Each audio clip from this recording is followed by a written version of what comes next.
So this guy pulled off the biggest Ponzi scheme in history. About $60 billion. Damn. Now the guy's name is Bernie, and Bernie's 22 when this story starts, and he's living in New York. And Bernie, he's a market maker. Someone who helps buyers and sellers match up in the stock market. I mean, he's doing well for himself. I mean, he's making some money. However, the guy's just not satisfied. He wants to make more, a lot more, even if he has to break the law to do it. So one day in 1960, he starts an investment advisory firm on the side. Basically, he advises his clients on how to invest their money, and he'll also invest it for them. But here's the problem with that, though. He doesn't register his firm with the SEC, so technically, it's illegal. But whatever, this works for him. He takes his clients' money and he invests it for them, and he and them are making some gains. But then, something terrible happens. In 1962, the stock market crashes, and the money all gets wiped out.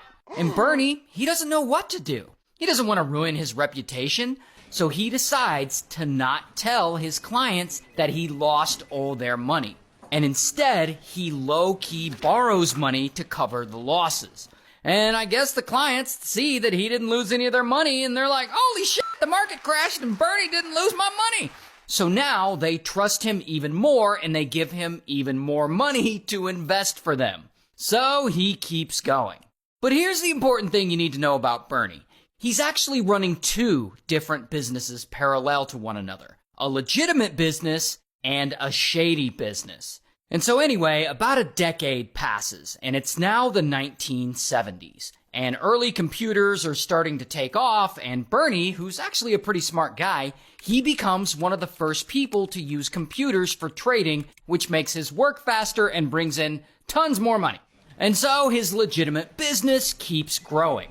Now, fast forward several decades, and it's now the 1990s. And Bernie's market-making firm, his legitimate business, becomes one of the biggest in the U.S. And he's making millions of dollars. But for whatever reason, he keeps his illegal investment advisory business going, his shady business. And over time, he turns that shady business into a full-on Ponzi scheme. And like Bernie tells his investors that he's trading stocks and stuff for them, but in reality, he's not. He only pretends to.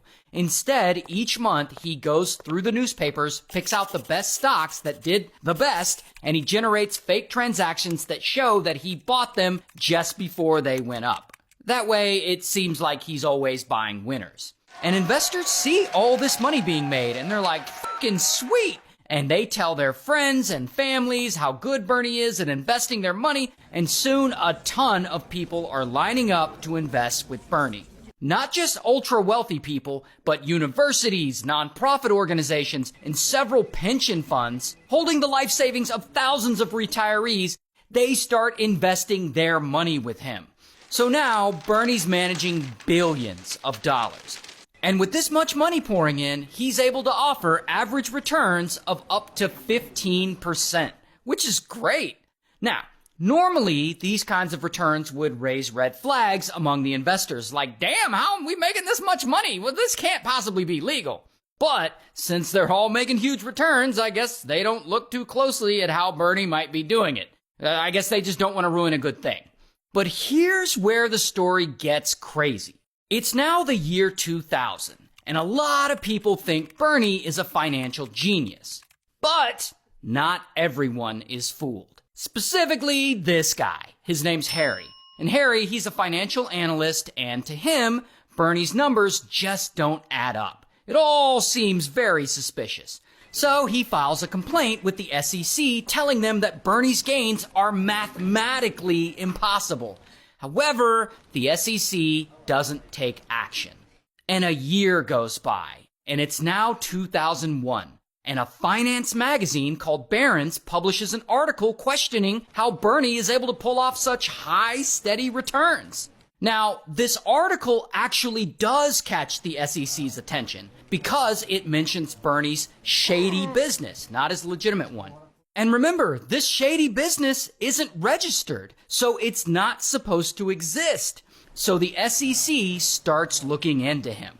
And once Bernie finds out that they're looking into him, he freaks the hell out. He's like, oh shit! And he hires these 2 computer programmer guys to fix this for him. And he tells them to create thousands of fake transactions and detailed records that look really real so that the SEC won't suspect that he's scamming anyone. And these computer programmers, they do their job. I mean, they spend several hours doing all this. And ultimately, it works. In 2004, the SEC shows up to audit Bernie, and they clear him. I guess they really didn't dig all that deep. Here's the thing, though. Harry, he's not about to give up. He's still convinced that Bernie's business is a con, and that millions could be lost if it ever collapses.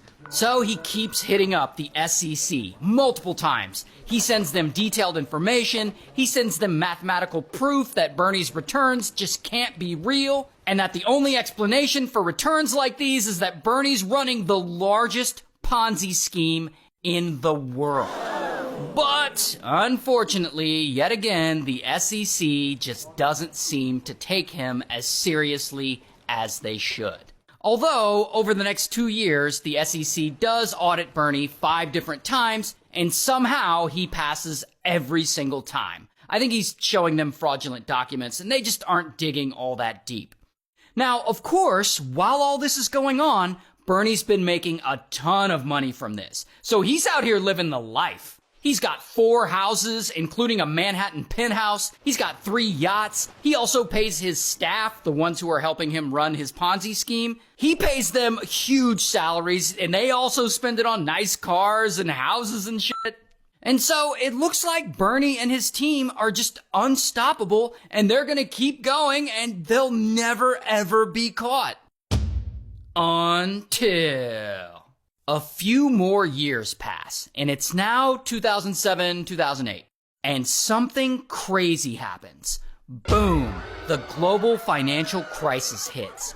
Banks are collapsing, the stock market's crashing, people in every industry are losing tons of money.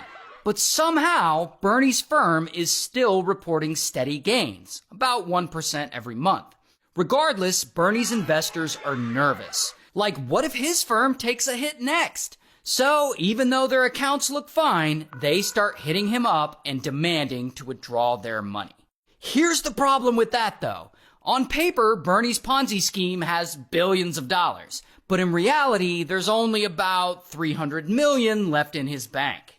But the amount of withdrawal requests from his investors is about 1.5 billion. And Bernie doesn't have 1.5 billion. And this is where his Ponzi scheme starts to fall apart. And old Bernie, he starts freaking out, and he's calling investors and begging them to give him cash to keep things afloat, but no one is willing to help. And that is when it begins to dawn on Bernie that the end is finally near. So he calls his wife and his 2 sons together, and he confesses everything. He tells them he's been running a Ponzi scheme all along, and that in total he defrauded more than 40,000 people and took somewhere between $20 and $60 billion from investors, including big names like Kevin Bacon and Larry King and Steven Spielberg. And so his sons go and they do the right thing, and they report him to the FBI. But see, Bernie, he knows what's coming. Like, he knows the whole world is about to turn on him and his family. And so, on Christmas Eve, he and his wife decide that they want to unalive themselves, and they take a bunch of pills, but for whatever reason, it doesn't work. They don't die. And so soon, FBI agents show up to his house, and bam, they arrest him. Here's his mugshot. And ultimately, he pleads guilty to all kinds of fraud, and he gets sentenced to 150 years in prison.